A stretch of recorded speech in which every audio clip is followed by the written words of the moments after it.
Hey friends, welcome back. We're going to start a new story today called Storm in the Night. And it's similar to the one we just read, Knots on a Counting Rope. It's about a relationship between two people, and I want you to see if you can think about the similarities and the differences between this story and the one we read last week. I also want to remind you that a lot of times in stories, there are different points of view, and I want you to be thinking about the points of view of the characters in this particular story.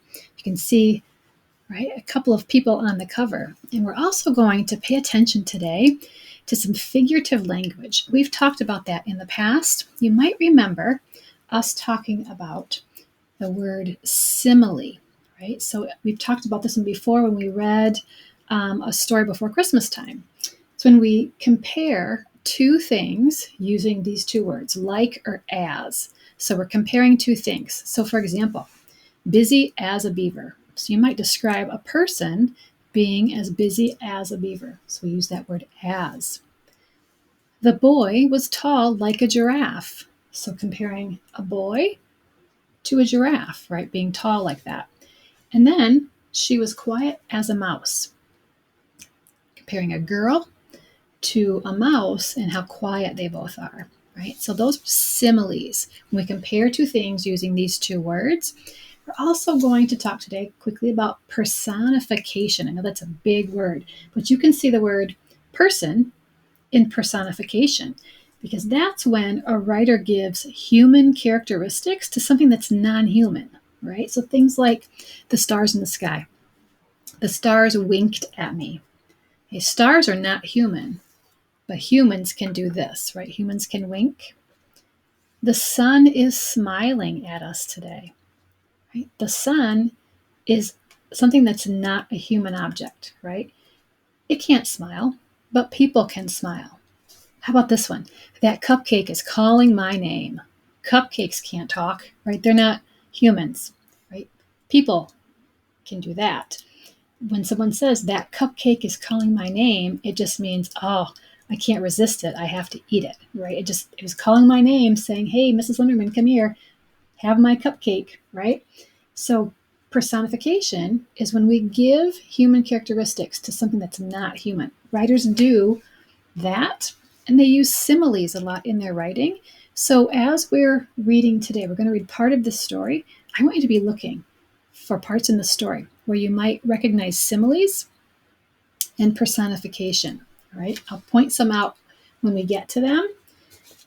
So this is called Storm in the Night, and I love the illustrations in this story. They're a little dark because obviously it's nighttime. Look at how they used all these different colors shading this cat.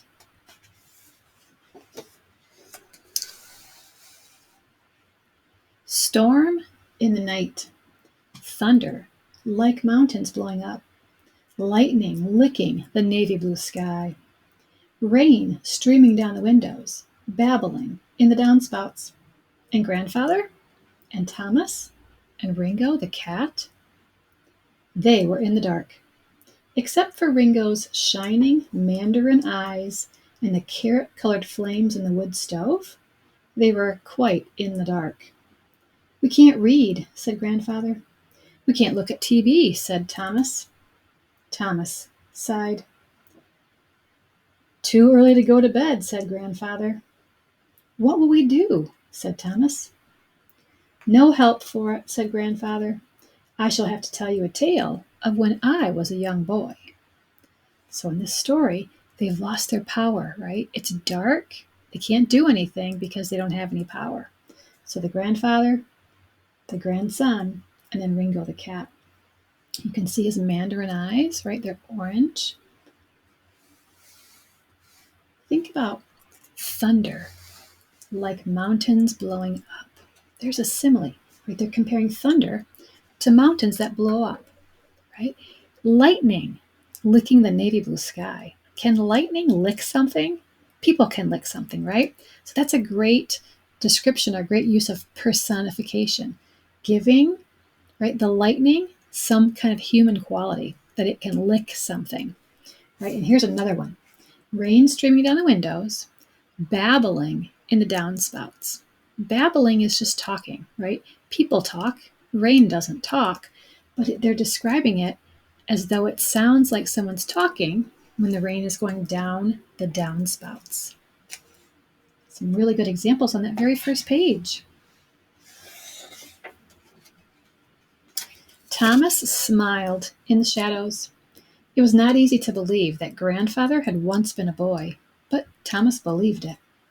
Because Grandfather said so, Thomas believed that long, long ago, probably at the beginning of the world, his grandfather had been a boy. As Thomas was a boy now, and always would be. A grandfather could be a boy if he went back in his memory far enough, but a boy could not be a grandfather. Ringo could not grow up to be a kangaroo, and a boy could not grow up to be an old man. And that, said Thomas to himself, is that. You can look at all the things in their house. You can see a baseball here. I see some bats right there. Grandpa's got the newspaper. And Thomas is just hanging out with Ringo the cat. Grandfather was big and bearded. Thomas had a chin as smooth as a peach. Oh, comparing Thomas's chin to a fuzzy peach. Grandfather had a voice like a tuba. Thomas's voice was like a penny whistle. I'm thinking, said Thomas.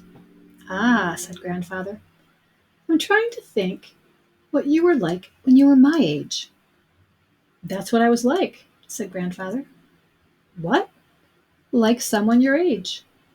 Did you look like me? Very much like you. But you didn't have a beard. Not a sign of one. You were short, probably. Short, certainly. And your voice? It was like mine? Exactly. Thomas sighed. He just could not imagine it. He stopped trying. He tried instead to decide whether to ask for a new story or an old one. So here's a bird's eye view, right? Like you're on the ceiling looking down. Grandfather's sitting in his chair, got his reading glasses on there, his newspaper. Here's Thomas laying on the floor. So he's laying on his back. His cat Ringo is kind of laying on his belly. They're trying to pass the time because they don't have any power. So Thomas is trying to imagine what Grandfather was like as a boy. Grandfather knew more stories than a book full of stories. Thomas hadn't heard all of them yet because he kept asking for repeats. As he thought about what to ask for, he listened to the sounds of the dark. Grandfather listened too. In the house, a door creaked. A faucet leaked. Ringo scratched on his post, then on Grandfather's chair. He scratched behind his ear, and they could hear even that. In the stove, the flames made a fluttering noise. That's funny, said Thomas. I can hear better in the dark than I can when the lights are on. No doubt, because you are just listening, said his grandfather, and not trying to see and hear at the same time. That made sense to Thomas, and he went on, listening for sounds in the dark. So you can see Thomas has now moved closer to Grandfather. He's sitting next to the chair.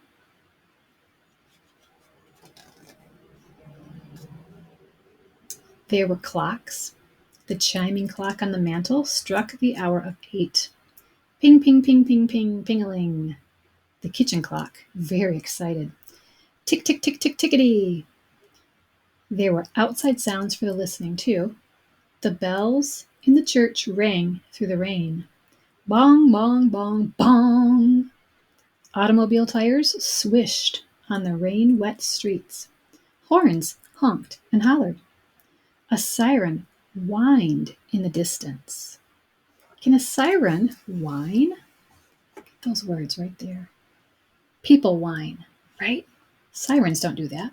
But they're saying, right, it sounds like somebody whining. That's an example of personification, right? Back on this page when it talked about Thomas had a chin as smooth as a peach. I gladly describe grandfather's voice, like a tuba. Another example of a simile. Thomas's voice is different though. They're comparing his voice to a penny whistle. Maybe you've ever seen a penny whistle. You might get that in a souvenir shop. It has a really high-pitched sound. It sounds like a train whistle. Right?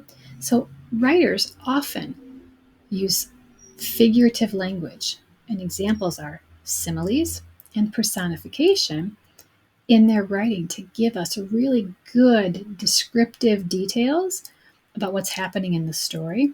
It kind of feels like we're there. We can listen and we can hear and we can imagine what they're talking about. We're going to stop right there for today.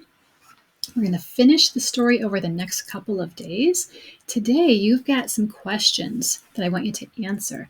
And remember, I want you to be thinking about the different points of view, different perspectives that people have. The grandfather and Thomas.